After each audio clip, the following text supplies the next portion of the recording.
ఢిల్లీలో ప్రధానమంత్రి మోదీ అధ్యక్షతన కేంద్ర కేబినెట్ కీలక నిర్ణయాలు తీసుకుంది. వన్ నేషన్ వన్ ఎలక్షన్ కి కేంద్ర కేబినెట్ ఆమోదం తెలిపింది. మాజీ రాష్ట్రపతి రామ్నాథ్ కోవింద్ కమిటీ నివేదికను మంత్రి మండలి ఆమోదించింది.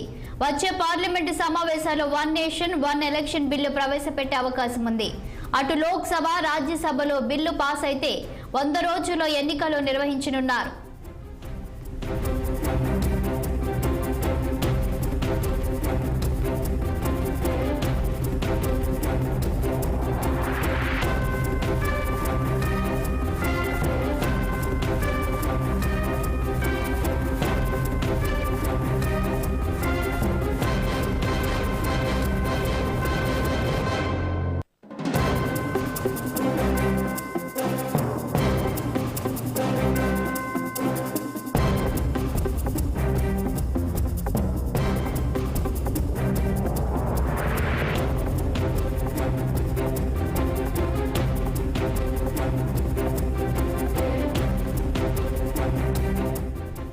ఢిల్లీలో మోదీ అధ్యక్షతన కేంద్ర కేబినెట్ కీలక నిర్ణయాలు తీసుకుంది. వన్ నేషన్ వన్ ఎలక్షన్ కి కేంద్ర కేబినెట్ ఆమోదం తెలిపింది. మాజీ రాష్ట్రపతి రామ్నాథ్ కోవింద్ కమిటీ నివేదికను మంత్రి మండలి ఆమోదించింది. వచ్చే పార్లమెంటు సమావేశాల్లో one nation one election bill ప్రవేశపెట్టే అవకాశం ఉంది. అటు లోక్సభ, రాజ్యసభలో బిల్లు పాస్ అయితే 100 రోజుల్లో ఎన్నికలు నిర్వహించనున్నారు.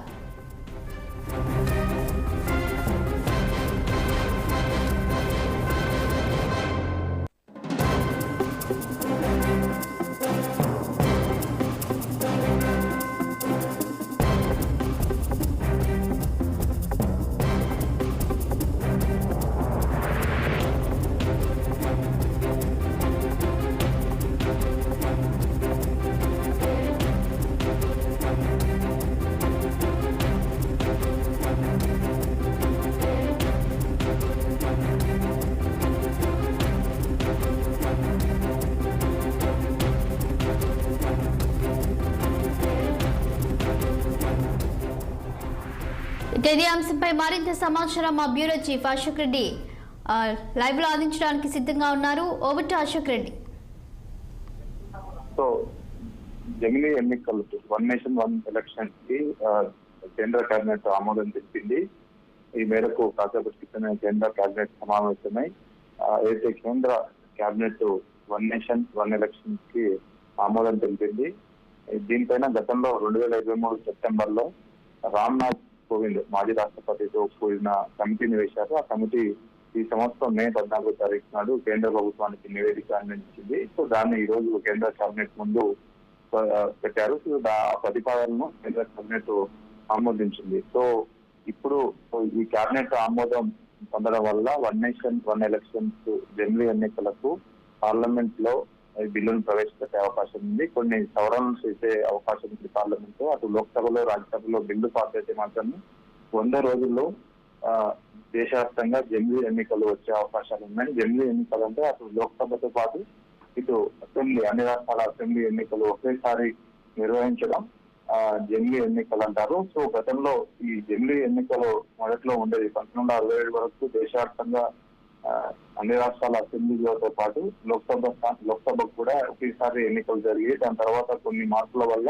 కొన్ని రాష్ట్రాల్లో అసెంబ్లీలు ముందుగా రద్దు అవ్వడం వల్ల అలా చేంజ్ అవుతూ ముందుగా లోక్సభ, రాజ్యసభ, లోక్సభ అసెంబ్లీ ఎన్నికలకు మధ్య గ్యాప్ పెరగడం వల్ల వేరు రాష్ట్రాల్లో వేరు విధాలుగా జరుగుతున్నాయి ఎన్నికలు. సో దీనివల్ల చాలా నష్టం జరుగుతుందంటూ కేంద్ర ప్రభుత్వం గత కొన్ని రోజులుగా వాదన వినిపిస్తుంది. సో మొదట్లో గతం 2019 ఎలక్షన్స్ ముందే దీని ప్రతిపాదనను తీసుకొచ్చింది గవర్నమెంట్. కానీ విపక్షాలు దాని మీద వ్యతిరేకించడం, దీని నేపథ్యంలోనే కేంద్రము దాని మీద రామ్నాథ్ కోవింద్ కమిటీ వేసింది. ఆ కమిటీ అనేక సుదీర్ఘ చర్చలు జరిగింది. దేశవ్యాప్తంగా అనేక రాష్ట్రాలు తిరిగి చాలా మంది రాజకీయ పార్టీలు, రాజకీయ నాయకులు, ప్రముఖులు, విద్యావేత్తలు, ఇతర ముఖ్య నాయకులతో సమావేశమయ్యి చర్చలు జరిపింది. వారు సూచించిన వారు చెప్పిన విషయాలన్నింటినీ ప్రతిపాదనను కేంద్రానికి అందజేసింది కేబినెట్ కూటమి.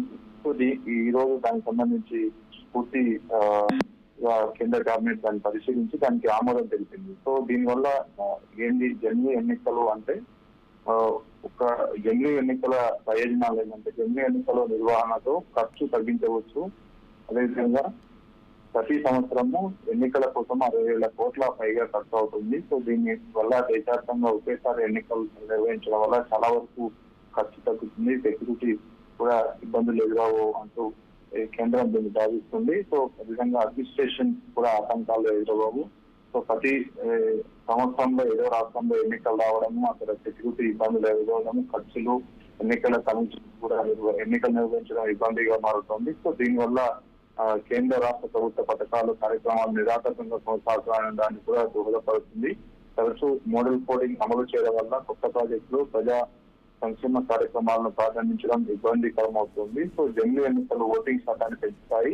ఒకేసారి ఒకే ఓటు వేయడాన్ని ప్రజలు అవకాశంగా ఉపయోగించుకుంటారంటూ ఈ ఎన్నిక ప్రయోజనాలు ఉన్న నేపథ్యంలోనే దీన్ని కేంద్రం తీసుకురావాలనే ఆలోచనలో ఉంది. మరి కొత్త ప్రతికూలలో ఉన్న ఇందులో జమిలీ ఎన్నికలు కోసము లోక్సభ అసెంబ్లీ గడువు వేగంగా చేయడాన్ని, రాజ్యాంగ సవరణ అవసరము, ప్రజా ప్రాతినిధ్య చట్టము, ఇతర పార్లమెంటరీ కార్యక్రమాలను సవరించాల్సి ఉంటుంది.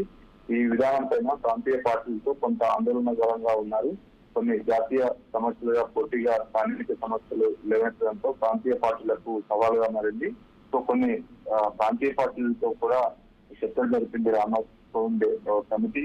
కొన్ని పార్టీలు మద్దతు ఇచ్చినప్పుడు కొన్ని పార్టీలు మద్దతు ఇవ్వలేదు. సో ఓవరాల్ గా దీనిపైన మరి ఇప్పటికైతే కేంద్ర కేబినెట్ ఈ రోజు ఆమోదం తెలిపింది. మరి కొద్దిసేపట్లోనే కేంద్ర మంత్రులు దీనిపైన మీడియా బ్రీఫింగ్ ఇస్తారు. మీడియా బ్రీఫింగ్ తర్వాత ఈ ఆమోదం తెలిపిన ప్రతిపాదనను ఎప్పుడు పార్లమెంట్ లో ఉంచుతారు, పార్లమెంట్ లో ఉంచిన తర్వాత నెక్స్ట్ ఫర్దర్ గా ఏంటి ఇది, ఒకవేళ ప్రస్తుతం ఉన్న ఎన్డీఏ ప్రభుత్వం ఏర్పడింది, పూర్తిగా బీజేపీకి పూర్తి స్థాయిలో మద్దతు లేదు కాబట్టి భాగస్వాములతో కలిపి ముందుకు వెళ్తా ఉంది. కాబట్టి వాళ్ళ మద్దతు కూడా అవసరము. అటు రాజ్యసభలో కూడా పూర్తి స్థాయిలో ఎన్డీఏకు బలం లేదు. సో వీటా పార్టీని కలుపుకోవాల్సి ఉంటుంది. సో సెంట్రల్ మెజార్టీ రాష్ట్రాలు ఒప్పుకోవాల్సిందే. ఆయా రాష్ట్రాల్లో అసెంబ్లీలో తీర్మానం చేయాల్సి ఉంటుంది. సో ఇదంతా ఒక ప్రొసీజర్ ఉంటుంది. కాబట్టి మరి కేంద్ర కేబినెట్ ఏ నిర్ణయం తీసుకుంది, వాటి ప్రతిపాదనలు ఏంటని మాత్రం మరి కొద్దిసేపట్లో మీడియా బ్రీఫింగ్ లో తెలిసే అవకాశం ఉంది.